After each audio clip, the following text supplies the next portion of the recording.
Hello students, welcome to my channel. आज हम पढ़ने वाला है crop production and management chapter first के नोट्स। एंड नोट्स के बाद जो है जल्दी क्वेश्चन आंसर आपको मिल जाएंगे। सो इसलिए हमारे चैनल को सब्सक्राइब करके रखना एंड लाइक ज़रूर करना, बेल आइकन का प्रेस ज़रूर करना। ये है क्रॉप, ठीक है। This is crop. सबसे पहले क्रॉप की डेफिनेशन है, when plants of the same kind are cultivated at one place on a large scale, it is called a crop।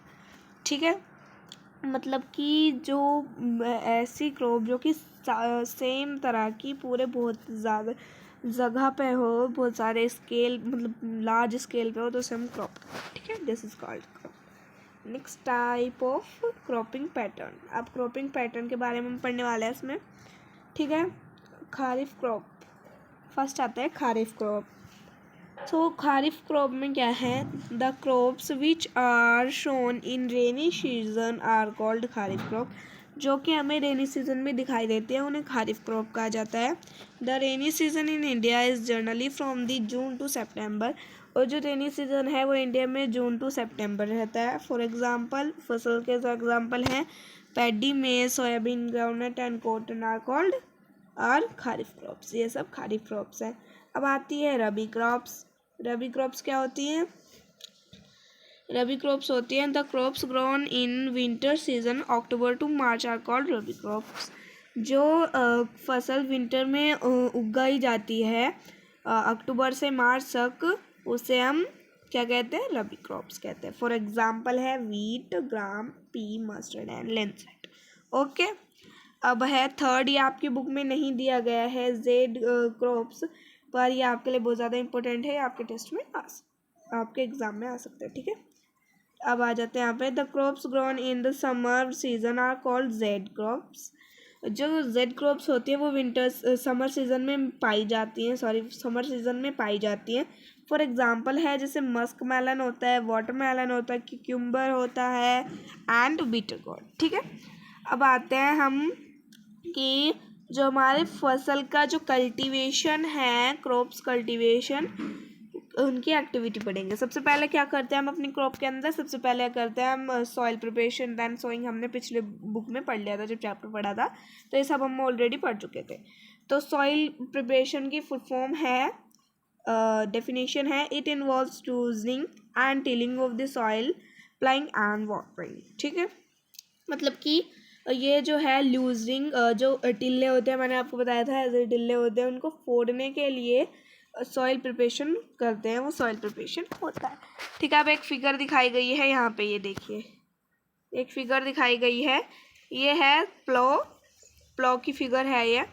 This is प्लो शेफ्ट, ये जो है प्लो शेफ्ट है, एंड ये जो है ये प्लो शेयर है, ठीक है। और जो ये जो रहता है ना, ये जो हमने वाइट पे छोड़ रखा है, तो ये जो होता है ये मेटल का बना हुआ होता है, ठीक है।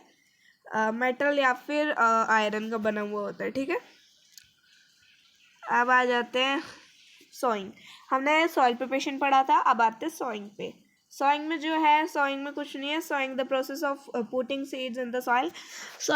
सोइंग उसे कहते हैं जो सॉइल होता है, जो उसके अंदर हम सीड डालते हैं, मतलब उनको बोलते हैं सोइंग, ठीक है। अब आता है adding manure and fertiliser. Adding manure of and fertiliser, ठीक है।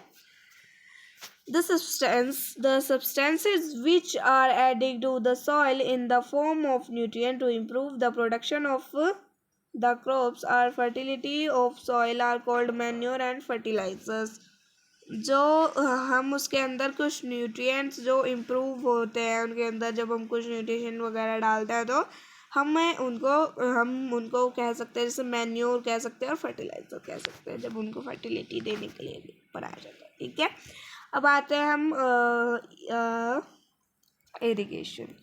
इरिगेशन होता क्या है? सबसे पहले डेफिनेशन है यही इरिगेशन की, supply of water to crops at appropriate interval is called irrigation. जब हम वाटर का सप्लाई करते हैं तो हम उसको बोलते हैं इरिगेशन। जब हमारी कुछ फसल वगैरह होती है तो उसके अंदर हम वाटर पहुंचाते हैं तो उसको बोलते हैं इरिगेशन, ओके।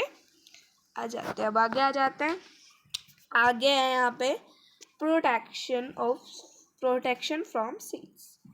सीड से प्रोटेक्शन, ठीक है, sorry weeds, protection of weeds. Weeds जो होते हैं वो अनवांटेड प्लांट होते हैं, फर्स्ट लाइन यही है इसमें। Weeds are the unwanted plants that grow along with the crop, जो कि क्रॉप के साथ उग जाते हैं।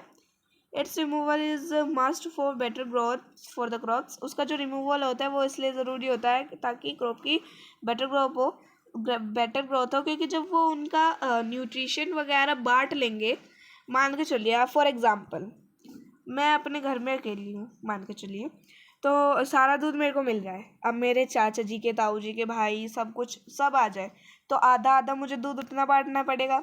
मम्मी बोल देगी नहीं तेरे को और मैं दूध नहीं दिलाने वाली, इसमें से ही पिलाना है, जिस जिसको पिलाना है तेरे को भी इसमें से पीना है, ठीक है।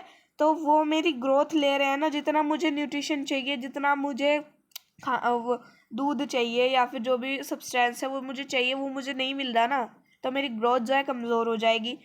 और इसलिए अगर वो मेरे घर से चले जाएंगे तो मेरी ग्रोथ जो है मेरे को उतनी ही मिलने लगेगी। तो इसलिए जो है इसी तरह से वीड्स होते हैं वो प्लांट्स की न्यूट्रिशन लेने लगते हैं, ठीक है। This can be controlled in spraying certain chemicals called weedicide like to 40, उनमें हम स्प्रे भी कर सकते हैं, ठीक है। स्प्रे से भी, केमिकल स्प्रे से भी वो बढ़ सकते हैं, लेकिन उनको जो कटिंग आउट करना बहुत ज़रूरी होता है। अब आता है नेक्स्ट प्रोसेस होता है हार्वेस्टिंग। क्या होता है नेक्स्ट प्रोसेस हमारा? Harvesting. The cutting of the crops after it is mature, it is called harvesting. Harvesting उसे बोलते हैं जब वो क्रॉप कट जाती है, पूरी तरह से पकने के बाद वो कटने लगती है, उसको हम बोलते हैं हार्वेस्टिंग। नेक्स्ट पॉइंट है हमारा storage. What is next point? Storage is our next point. जो है स्टोरेज में क्या है अब?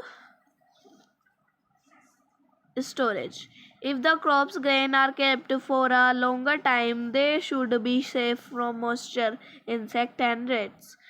So मतलब कि ये इसमें बोला गया है जो कुछ क्रॉप्स जो होते हैं वो बहुत ज़्यादा लॉन्गर टाइम तक हमें अगर बचा के रखना है इंसेक्ट और रैट्स से, तो हम उसे बोलते हैं स्टोरेज। हमें उसको बचा के जो रखना होता है सेफली, उसको हम स्टोरेज बोलते हैं स्टूडेंट्स। सो चलिए अब आते हैं नेक्स्ट पे। अब आता है हमारा humus. What is humus? Humus जो होता है, humus the top layer. Humus एक टॉप लेयर है, वो है किसकी?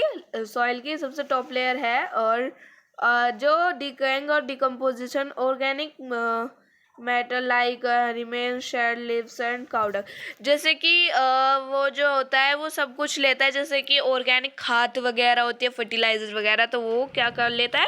ह्यूमस ही लेता है, ठीक है। अब आ जाते हैं यहाँ पे, दिस इज स्प्रिंकल सिस्टम।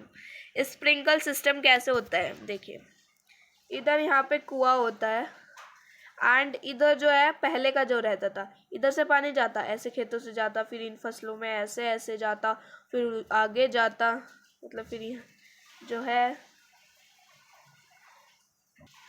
फिर जो है यहाँ पे आगे जाता एंड फिर इन फसलों में जाता, तो like that. Okay, this is called sprinkle system. अब आ जाते हैं नेक्स्ट पे। हमने ड्रिप सिस्टम भी चैप्टर में पढ़ा था, उसको हम आगे पढ़ेंगे। पेस्ट, पेस्ट होता क्या है? पेस्ट वो होता है जो कि जो हमारी क्रॉप इंसेक्ट है उनको डिस्ट्रॉय कर देता है, ठीक है।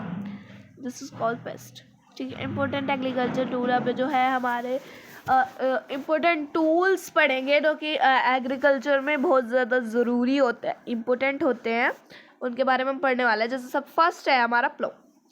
This is use for tilling, this is use for tilling the soil. वो जो सॉइल है उसको प्लेन करने के लिए यूज़ होता है। Adding fertiliser to the crop और रिमूविंग द वीड्स, वो जो है हमें उनमें फर्टिलाइज़र जो है ऐड करने के लिए वीड्स को रिमूव करना पड़ता है, उसमें बहुत ज़्यादा काम आता है एंड एटसेट्रा, बहुत सारी चीज़ों में बहुत ज़्यादा काम आता है, ठीक है। और वो जो है वो बना हुआ होता है किससे? वुड से बना हुआ होता है। और जो है उसको एक मतलब जो है क्या चलाएगी उसको, जो बैल वगैरह होते हैं ना, बुल्स जो होते हैं वो चलाएंगे, और बीच में इधर बुल रहेगा इधर बुल रहेगा, उनके जैसे कंधे मान के चलो, सिर है ऐसे रहता है एंड यहाँ पे वो जाता है उसका, ठीक है। अब आ जाते हैं नेक्स्ट पे, होई। व्हाट इज होई? होई क्या होता है? It is use for removing weeds and for loosening the soil. सोए होता है जो कि हमारे जो होते हैं वीड्स उनको रिमूव करने के लिए हेल्प करता है एंड लूजनिंग सॉइल को लूज करता है। ठीक है, अब आता है cultivator. What is cultivator? Cultivator जो होता है वो यूज होता है प्लाइंग के लिए यूज होता है, और जो है it is driving by tractor, वो ट्रैक्टर के द्वारा चलाया जाता है। Use for cultivator saver labour and time. जो कल्टीवेटर का जो वो होता है वो टाइम भी बचाता है, लेबर भी बचाता है। ठीक है। Traditional tool. What is traditional tool? The tool use traditionally for sowing seed, it shaped like a funnel. Traditional tool उसे बोलते हैं, जैसे कीप टाइप होता है, इस टाइप से होता है वो, जैसे यहाँ से इस टाइप से जा रहा है एंड बीच में से पतली सी लाइन आते हैं उसकी, इसको कहते हैं क्या कहते हैं? Traditional tool.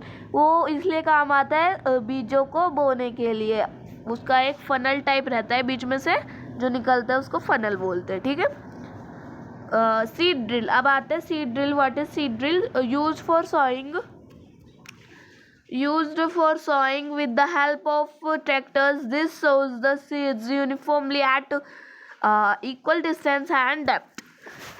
सीड ड्रिल वो होता है जैसे कोई सोइंग है, जैसे हमने मान के चलिए हमने ट्रैक्टर से सोइंग किया और उनको जो है हमने बहुत ज़्यादा इक्वल डिस्टेंस पे रखना होता है, हमने जो उसको equal distance and equal depth पे रखना होता है। इक्वल डेप्थ पे इसलिए रखना होता है, डिस्टेंस तो इसलिए होता है क्योंकि वो जो है वरना पेड़ जो भी मतलब हमारा जो फसल रहेगा वो उसको बहुत सारी जगह चाहिए बड़ा होने के लिए, लेकिन जब वो एक साथ मिल जाएगा तो वो बहुत ज़्यादा गिच पिच हो जाएगी, तो इसलिए हम थोड़ा डिस्टेंस पे उसको करते हैं।